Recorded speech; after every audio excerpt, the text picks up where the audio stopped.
La publicité est un mythe, et je vais expliquer dans cette vidéo pourquoi. Il y a beaucoup de gens qui pensent qu'avec une meilleure publicité que leurs concurrents, ils vont vendre plus que leurs concurrents.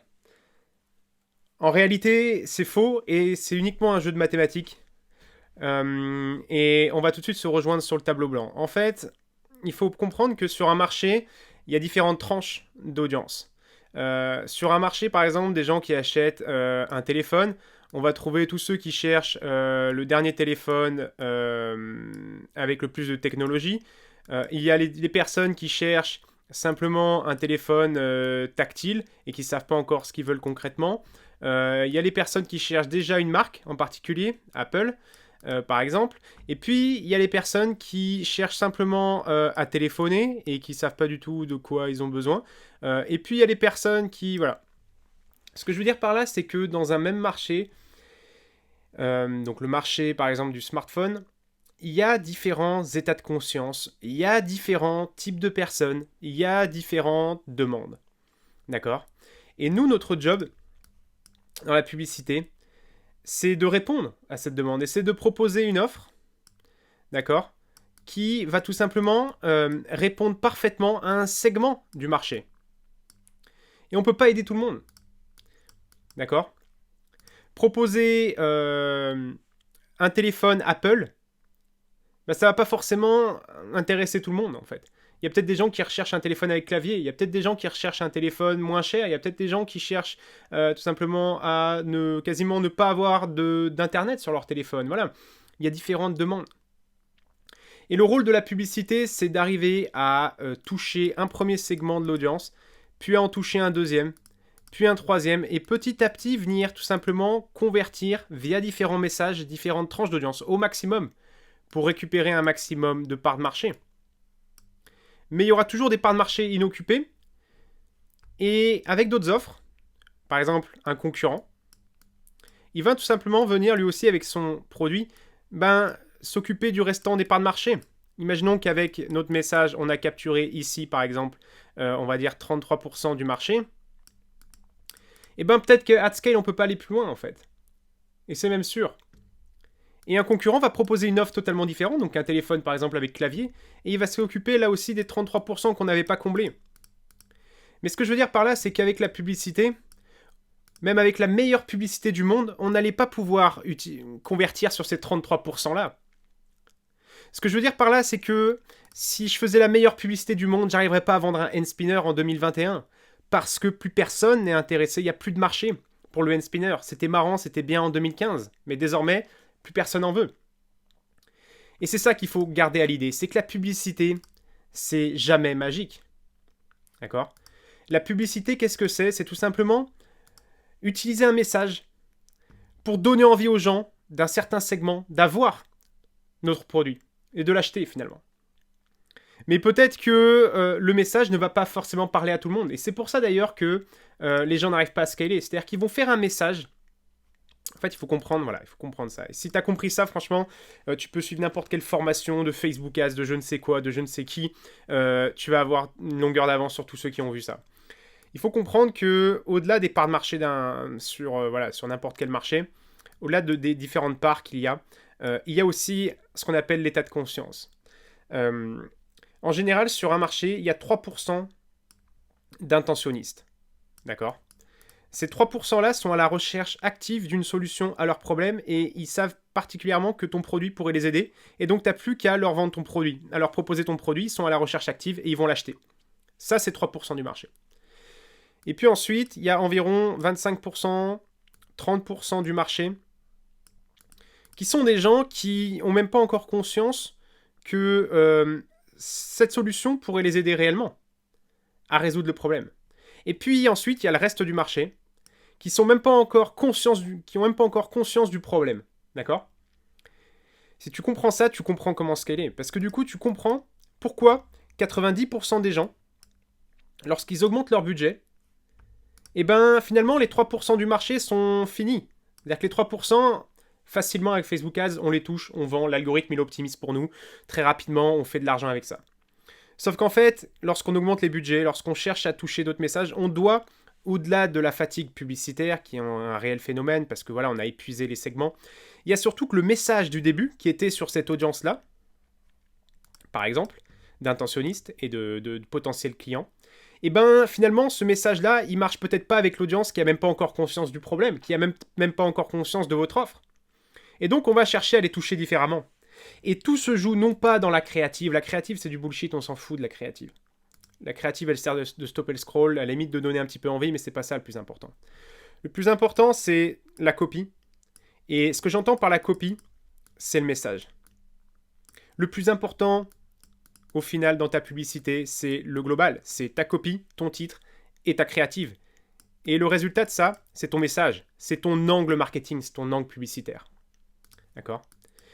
Plus tu vas élargir ce message, plus tu vas le tester sur différents segments, plus tu vas être en mesure de scaler ta publicité. Parce que ton message qui marchait à la base sur les 3% d'intentionnistes et sur ta petite part de marché, ne marche peut-être plus sur les gens qui n'ont même pas encore conscience de l'offre. C'est comme si, par exemple, tu vendais tout de suite un téléphone Apple alors que la personne ne sait même pas encore ce qu'est un téléphone tactile. Ça marche beaucoup moins. Par contre, si la personne sait ce qu'est un téléphone tactile et que tu lui vends le produit Apple parce que tu lui dis que c'est celui qui fait la meilleure photo, par exemple, et encore on utilise uniquement cet angle-là, l'argument photo, par exemple, il peut intéresser une part de marché, ici. Mais peut-être que l'autre part de marché, elle va plutôt être intéressée par le processeur ou par la vitesse. Donc un autre message publicitaire à tester pour pouvoir toucher encore plus et élargir encore plus l'audience. C'est assez compliqué à expliquer, mais en fait, on touche les gens différemment en publicité avec différents messages. Et c'est pour ça que moi, personnellement, je vais toujours benchmarker mes messages et essayer d'élargir au maximum si je veux scaler. D'accord ? C'est comme si tu vendais un téléphone à quelqu'un qui ne sait même pas quoi faire avec ce téléphone. S'il ne sait même pas encore qu'on peut téléphoner à quelqu'un à l'international, et ben ça sert à rien pour l'instant de lui vendre tout de suite le téléphone tactile d'Apple sans bord. On s'en fout de ça. On va déjà lui faire prendre conscience que ce téléphone-là peut à la fois l'aider à téléphoner avec le monde et faire des super photos. Et que le fait que ce soit possible, eh ben, lui permet tout simplement de te connecter avec les gens. Et on va vendre ça, par exemple. Et puis peut-être qu'il y a quelqu'un d'autre après qui, une fois que l'audience sera épuisée ici, va chercher plutôt à faire de la photo et on va lui dire voilà, ici la photo, c'est la meilleure et on n'a plus besoin d'un appareil photo. Maintenant, on a besoin uniquement d'un téléphone Apple et dans ce cas-là, on va lui vendre le téléphone. C'est ça qu'il faut comprendre. C'est-à-dire que le message publicitaire, on va souvent pousser un seul bénéfice. Pourquoi ? Parce qu'en plus, ça va nous permettre finalement de benchmarker, de tester, de voir ce qui marche, de voir ce qui marche pas. Mais surtout, ça nous permet tout simplement de toucher des audiences différemment parce que les gens réagissent différemment, les gens ont des besoins différents. Et en plus de ça, il y a un niveau de conscience dans le marché. Au début, si on vend uniquement par exemple la fonctionnalité photo, on touche déjà des gens qui cherchent à tester plus ou moins, à benchmarker finalement les différents produits, Samsung, Apple, qui fait la meilleure photo. Ça, c'est les 3% d'intentionnistes. Mais il y a des gens qui n'ont même pas pris conscience que finalement, eh ben, la photo, c'est ce qui les intéresse, ou le téléphone, c'est ce qui les intéresse. Donc dans ces cas-là, on va déjà leur vendre le produit en lui-même. On va déjà leur dire que le smartphone, c'est l'avenir, que le smartphone, c'est ce qu'il y a de mieux, pour ensuite lui dire que, ensuite, dans la branche des smartphones, le meilleur, c'est Apple, par exemple. On va vendre déjà la gamme. Et là, ils n'ont même pas encore conscience du problème. Donc pour les téléphones, c'est un peu différent parce que tout le monde a conscience du problème, tout le monde a besoin de téléphoner avec ses amis. Mais imaginons qu'on revient au début du téléphone. La prise de conscience du problème, ça pourrait être, en effet, les gens n'ont peut-être pas compris que ils pourront s'appeler et échanger toute la journée comme ils veulent. Et donc là, c'est encore beaucoup plus dur. Il va falloir dépenser encore plus de budget pour leur faire prendre conscience du problème. Puis ensuite, leur faire prendre conscience que le smartphone, c'est ce qu'il y a de mieux. Puis après, leur faire prendre conscience que parmi les smartphones, le meilleur, c'est Apple. Ça, c'est les 3 étapes, les 3 niveaux de conscience du marché. Et forcément, on commence toujours par là. Pourquoi ? Parce qu'il y a un degré de sophistication, en fait. C'est-à-dire que le premier qui arrive sur un marché, il peut vendre un programme comment mincir en 30 jours. Sauf que au bout d'un moment, ça, c'est fini. On a épuisé l'audience et ils sont déjà au courant. Ensuite, on va devoir sophistiquer. On va devoir s'attaquer aux gens qui cherchent, par exemple, des résultats rapidement et importants. Comment perdre 10 kilos. Cette fois-ci, on va sophistiquer sans protéines, par exemple. On a sophistiqué déjà d'une étape. Et puis après, pareil, l'océan bleu, l'océan, une fois bleu, il devient rouge. Et on va devoir sophistiquer encore plus parmi cette tranche-là. Comment perdre 10 kilos sans protéines et grâce à une lecture, par exemple, ou en 5 jours. Et on sophistique encore plus, et ainsi de suite, et ainsi de suite. Et c'est pour ça que désormais les promesses sont de plus en plus précises, et en effet, c'est comme ça qu'on raisonne beaucoup plus facilement. Ça, c'est la publicité. Ça, pour moi, si tu as compris ça déjà, ça va s'appliquer que ce soit sur Facebook Ads, que ce soit sur Google Ads, YouTube Ads, Snapchat, peu importe. Si ta publicité ne marche pas, c'est parce que soit elle répond pas, ton offre ne répond pas à une partie du marché, soit parce que cette partie du marché, elle est déjà saturée, il faut que tu sophistiques plus, soit que ton niveau de conscience, tu l'as pas assez bien identifié, tu cherches à vendre tout de suite un téléphone Apple à quelqu'un qui ne sait même pas ce qu'est un téléphone, ni un smartphone. Donc là aussi, il y a des étapes de prise de conscience.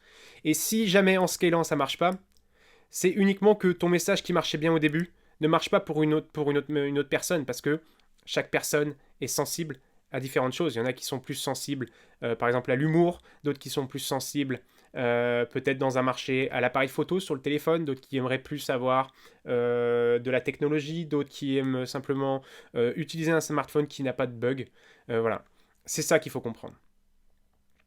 Et on touche les gens différemment, et c'est pour ça qu'en publicité, on va toujours tester différents messages. Au-delà de la créative, au-delà de la copie, c'est ça qui importe. Et comment je fais pour scaler? J'élargis petit à petit. Je vois les meilleurs bénéfices, ceux qui intéressent le plus de monde, et je vais commencer à élargir petit à petit pour toucher encore plus de monde.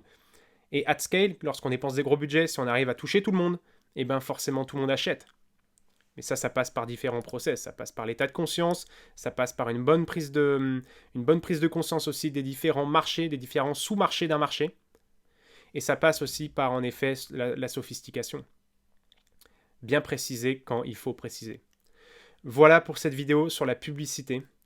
Il y a toute une formation gratuite que je mets dans la description qui va pouvoir tout simplement te permettre à vendre toi aussi du coaching, de la prestation ou même des produits, des services avec Facebook Ads, avec la publicité. Je dévoile tout dans cette petite formation gratuite. Tu peux cliquer et t'enregistrer. Et puis n'hésite pas à liker, à t'abonner. Et puis je te dis à bientôt dans une prochaine vidéo. Ciao.